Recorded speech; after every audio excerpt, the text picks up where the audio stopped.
Hey everybody, it's Rethink Gaming. Today we're reacting to live news. Welcome to the party, DnDBeyond. We've got Bob. And Jerry.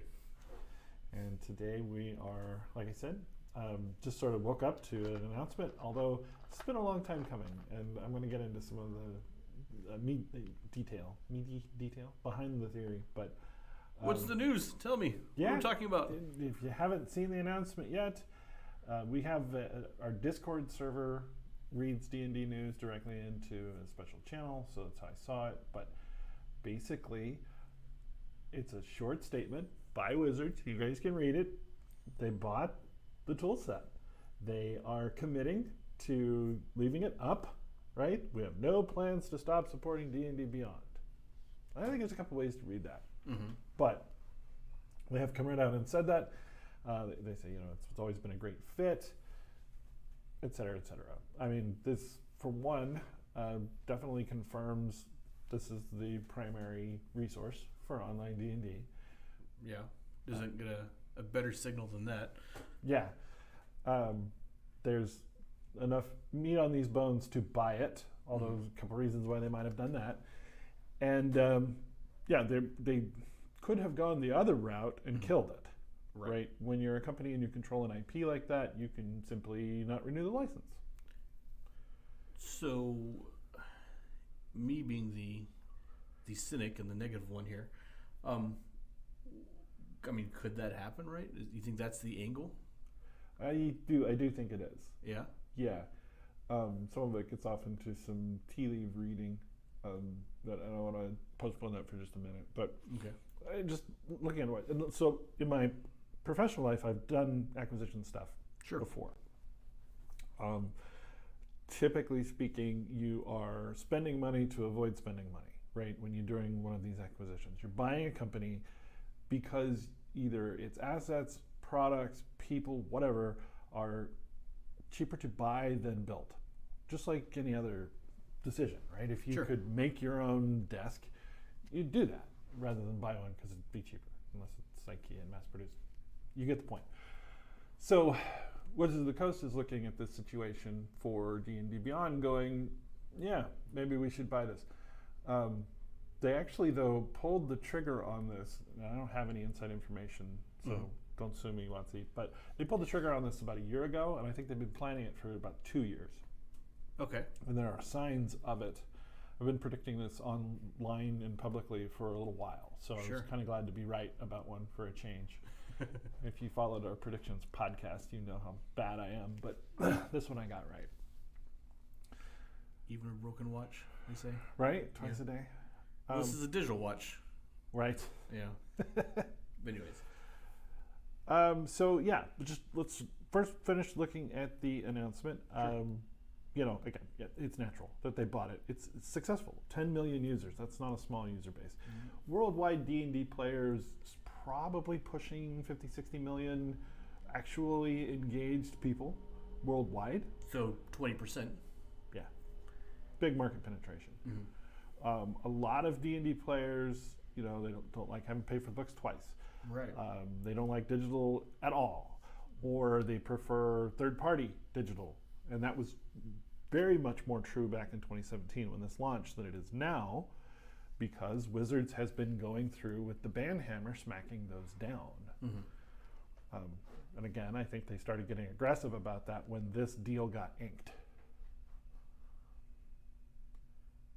So, what are they going to do? They're definitely going to leave it up. They, for a bare minimum table stakes decision, did not do this to piss everybody off, right? They almost certainly did it to avoid pissing everybody off. So they've got all these DnDBeyond subscribers, and they've got a reputation in the community. And particularly after killing their 4E toolset very publicly and very dramatically, have a bad reputation for digital tools in the community. And we talked about this before. They've never really done digital tools very well. That's right. So they haven't. Although that reminds me, I should have prepared another tab. I will pull that one up too.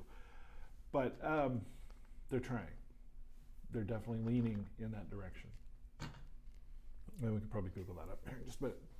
But So they're definitely going to continue to support it. We have no plans to stop supporting DnDBeyond. That statement contains a double negative, which, grammar Nazi, whatever, but that is a carefully crafted PR statement. This is less than a page long. This is the entire statement on the screen right now, and I've not done any zooming or anything. It's a short statement, and it says, there's more announcements coming. Okay? They did not say in this statement that I can see we will continue to release product on DnDBeyond. Fair point. And they did make a statement and bold it that's a double negative instead. So that double negative statement is possibly more accurate than we will continue to release products on DnDBeyond. So I guess the best case scenario here, right? Maybe DnDBeyond for the digital, like you buy the book and you get a digital copy, right? And maybe there's not that markup for, Yeah, I definitely think that's in the cards for them. Worst case, you're thinking they're doing their own thing and they're just buying this to choke it out. Partially, yes. Yeah.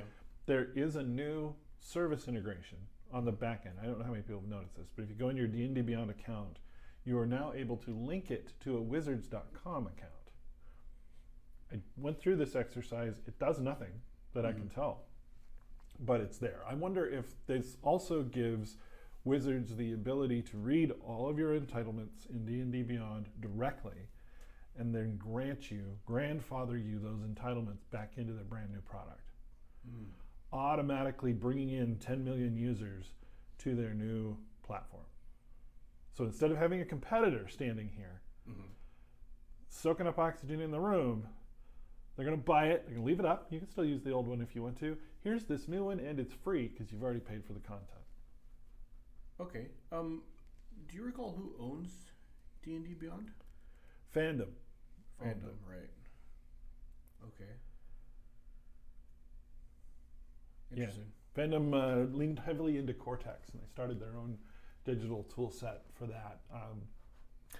That's another topic, but this does get back into my tea leaf reading. So if I can figure out where the hell the mouse is, there we go.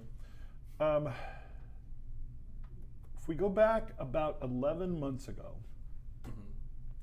we had this surprise update here, dev update, and goodbye, and thank you to Adam, all right? Prior to that, this Adam guy, he was Bad Eye on the forums, and there's Todd Kendricks right there. There was a large community of online personalities that were active in promoting DnDBeyond. I'm not trying to play an ad for you guys. Sorry about that. But large community, all of them sort of friends, gamers, whatever. They were in the know, connected to the WotC people, probably part of that whole northern West Coast scene. They all left at the same time. I'm gonna quit messing with that. They left DnDBeyond at the same time. They all quit DnDBeyond at the same time. And they all said vague public-facing statements like, I still believe in the product, I still love it, this is just the right decision for me. All of them. That, in my opinion, is when they were told that this deal was happening. They all left, either to avoid Wizards' NDA, non-compete, some other personal business decision-related stuff. I think Wizards has been in operational control since that point forward. Also, I mentioned Todd Kendrick because he's the best example. If we go to his YouTube channel, and if I click it in the actual browser and not OBS, he started streaming on his own channel 11 months ago, right after he left DnDBeyond. It's been exclusively Wizards of the Coast content ever since. Now, it could be know your audience, right? But I mean, he's got like Crawford and you name it on the stream with him. This is WotC work. Absolutely directly WotC work. And that happened 11 months ago, right? Fancy coincidence. And then again, it was framed like, oh, I'm just going to go out and do my own thing. All right, another log in this funeral pyre for this idea. The Mordenkainen's Tomophones. Yes. Had a split release. Physical release was in January. Mm-hmm. Digital release next month. Wizards knew that they were doing this, they're announcing it in April, and they wanted to delay the digital release until after this announcement. Super high level of confidence in that. Additionally, the DnDBeyond staff said at that time that they were, quote unquote, letting Wizards take the front for the communication, or something to that effect. Sure. Wizards wanted to handle the communication about this new book. And Beyond was letting them do that. Why? Because Wizards owned them back then. Or the deal was all but inked, right? There may be some contractual or legal reasons why it actually inked today, but I don't think so. I think this has been coming for a while. Do you think this was like a completely clean deal from Wizards' perspective? I don't know. I don't know what Fandom's role in it was either, because see, Fandom bought D&D Beyond from Twitch. Mm-hmm. Originally, you could only log into Beyond with Twitch, right? Right. Yeah. So I don't know how Fandom felt.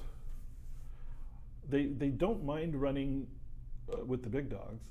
Sure. The Wikipedia, official Star Wars Wikipedia deal is Fandom backed. So, I mean, I'm sure they're well enough connected. They've probably got all the right lawyers and stuff to do deals like this. But I don't know. I really don't know how they felt about it, because they're losing a reasonably valuable licensed property. Sure. I want to say, did they just hire a new CEO?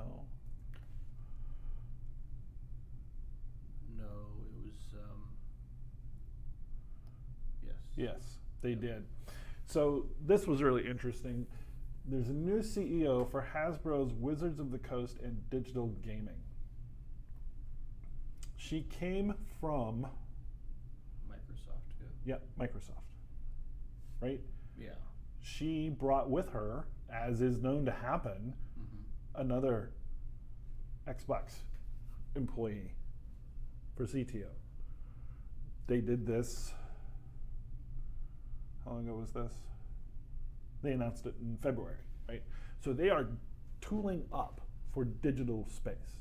They're putting their pen and paper role-playing game / face-to-face card game company in the hands of two digital people. So,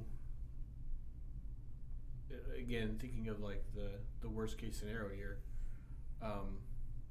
pay to play D&D, subscriber only D&D. Possibly, yeah, possibly. I think though, and this is just recent career talking, but I think it could be the data that they want. Sure. I think if they get rid of pen and paper as much as possible, right? They'll still be the diehards that are doing it. Although a lot of them may bleed off to Morkborg and other things. Sure. But the bulk of the users could very well be using their app, their official app, to take actions at the table. Especially if they do a little bit of multiplayer or room finding. Even, forget the VTT for a second. Just think everybody's got a phone. Dungeon Master's got a phone, the players have got a phone. Sure. Dungeon Master is using an encounter built on D&D Beyond, and it's got all the monsters that the players can fight. So the player on their phone says, "It's my turn." Beep beep, it beeps at you. "Hey, it's my turn." So you go say, "I want to attack Orc 3 with my longsword," or whatever. Roll. It rolls the dice digitally. For you and for the DM can both see it. It says it hit. It applies the damage all through the app, right?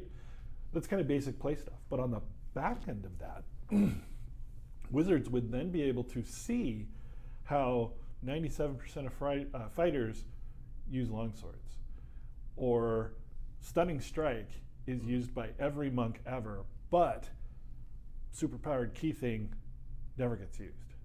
Like only 3% of monks ever pick that power and use it in combat. Or they'll see the Tabaxi are overrated. Right? No. Right. Yeah, no, that sounds like a nightmare scenario. Thanks for sharing. Right? But then they can develop their new products. Because Yeah. look at all the feedback surveys they've been pushing out towards. Like, Sure. do you like this? Do you like that? If they had us actually clicking buttons in their app to play the game, they'd know. And because of the way app permissions work, they would know what other apps we have installed on our phone, what our super cookies all say. Who's playing? When are you playing? How long are you playing? Mm-hmm. Maybe tie that into the other media you consume. Right? Yeah, nah, I'm not okay with it. This is the direction. This is the news. So, in general, what do you think? Awful all around. Yeah, no, that sounds terrible. I know, it's really weird. So I was listening to Nerd Immersion this morning. He's like, this is great news. This is the news we've been waiting for. We now know they're not going to kill D&D Beyond. I mean, yeah, I get that, right? But that's kind of surface level reading of this. Because it's like, yeah, they're not going to kill it. They're going to warehouse it.